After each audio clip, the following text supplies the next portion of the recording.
So this is Chakora. She is in this special stall because she has had a neurological condition. You can see her balance is not fantastic. It's actually, believe it or not, gotten a whole lot better than it was.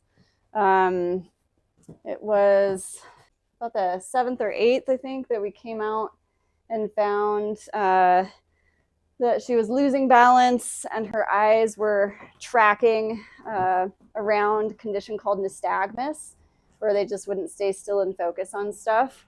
So she was having a neurological episode, and we called our vet, and she did what she could, but she didn't really have the equipment that she needed to assess her adequately. So we took her down to CSU, Colorado State University in Fort Collins, which we're up in Laramie, Wyoming. So that's over an hour drive for us.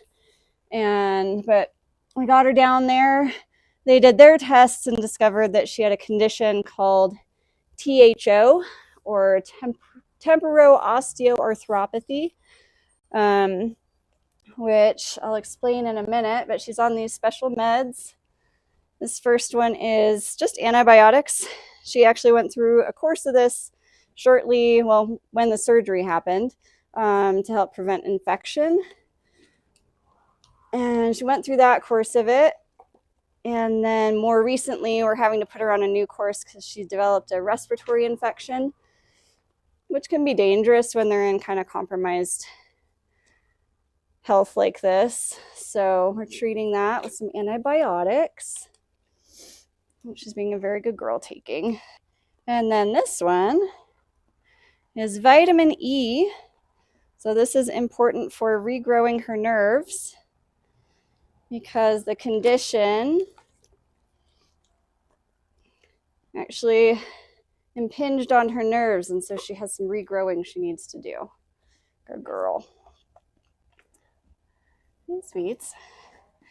Doesn't taste sweet. I call her my sweets, but this stuff is pretty gross. So she's pretty good at taking it. But Chakora came to us last summer as part of a court-ordered neglect case, surrender from a court-ordered neglect case, along with several of her family group. We don't know that they're related, but she had a kind of a herd group that she was with. And so she is, we think, about 10 years old. When she came to us, she wasn't handled at all, so she'd never had a halter on and didn't have much idea of what to do around people and how to behave. So that's a journey that we started together. So she's been in training, and training was coming along really nicely. We had 3 rides on under saddle, and she was doing really well. And then this condition just suddenly popped up, very, very suddenly. And then she needed the surgery, and now she's in recovery. Could be anywhere from 3 to 15 months that she'll be recovering from this, until she has her balance back enough, hopefully, to work again. But that is the expectation after the surgery, that she'll regain her mobility enough to resume where we were and maybe get back under saddle, which would be really, really cool. So she's in this stall where she can be protected from the elements, but kind of have a little more limited mobility because of that balance. We want to keep her safe. And because right now, for her therapy, she's just on a walking program. So we don't want her necessarily getting hyper excited and trying to bust into the trot or, go bucking around. So this allows her to move a little bit. It's not, a fully enclosed small stall, enough to kind of give her a little bit of exercise, while still staying safe in here. But even though it looks like she's pretty isolated, she does have some buddies right outside this window over here. So she still has a social group. Angus is her really good friend. So she still gets that stimulation from her friends that she had the surgery for. It's called temporohyoid osteoarthropathy, and it is an enlarging of these little bones in the hyoid process, which is a set of bones back here that helps link the tongue and the voice box, the larynx, to the skull. And so it's really important in the process of chewing and swallowing. And what happens in this condition is just very suddenly the bones in that process will swell. It's not very well understood. So people don't exactly know why. The theories are it could be trauma, like an injury, infection, or even a form of arthritis. And we don't know exactly why hers acted up. It does tend to happen in adult horses like her. So when that bone enlarges, it's this little bone in there, and when that enlarges and swells, and then it impinges on the nerves and causes the neurological issues. So the surgery then, it's called a keratohyoidectomy, is the keratohyoid bones, which are just a little linking bone in there. The surgeon goes in and shortens them so that they're not pushing on the other bones in the hyoid process, and then it relieves the pressure on the nerves. So that is what the surgeon went in and did. And she had a bilateral one, meaning both sides, which isn't so common to see it both sides. In fact, they expected to see it just on the left because her head tilt and her balance issues were happening mostly to the left. But when they went in and took a look, turns out that she had it actually primarily on the right, was the worst side, but it was showing up on both sides. So I had to do it to the bones on both sides. And that was something new. So she was a bit of a test case. They hadn't had to do it on both sides before. So we're really glad that that turned out really well. But her balance has been just improving markedly since she's been back. You good girl. I'm right about that. So I have just really loved working with this horse. I call her my superstar because she came from such a place of not knowing what to do with people and not really caring.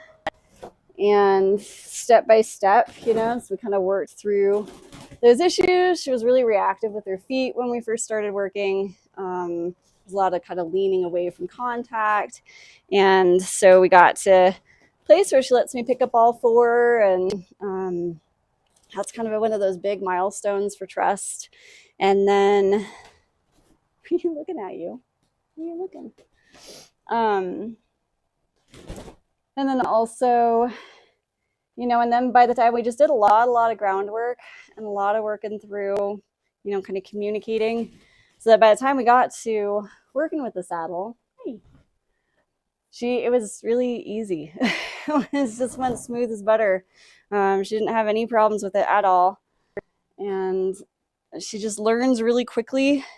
And she's sort of always been a little on the standoffish side.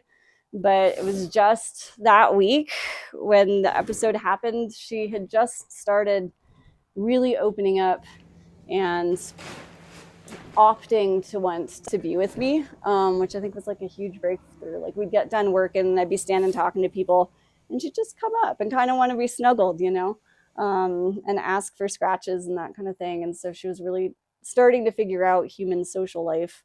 And to say we had this amazing third ride, it was super awesome. And so when this started happening, of course, it's heartbreaking and it just so much worry and not knowing what's going on. I think that was the hardest thing those first couple of days, is just the vets didn't know. They didn't have a firm diagnosis to pin it on. And here we were kind of stuck, miles and miles from the places that could help, and with her balance so bad, and just worried that she wouldn't be able to get in the trailer or be comfortable in the trailer to make it down there. So it was a really rough week. I did a lot of crying that week because I was very worried about you. So it was so much fun to work with. There were a lot of times I even thought about adopting her myself, because she's just awesome. She's just solid. And so right now, just seeing her on the mend, that she came around so quickly, I don't think the vet expected her to see her make such a rapid start on her recovery, where she's starting to really walk quite straight lines a lot of the time. The head tilt is just about gone most of the time. And, I think she's really on the mend. The surgery has like a 65 to 70% recovery rate for returning to regular work, and I think she's gonna fall within that. I think we're on the road there. So really, for me, if we don't get back to writing, if she never gets back to that place, that's okay. Just seeing her up and not dizzy and ill and in pain, that's the gift. So that was the hard thing that week, was just knowing that she felt so awful and then not feeling like to do anything.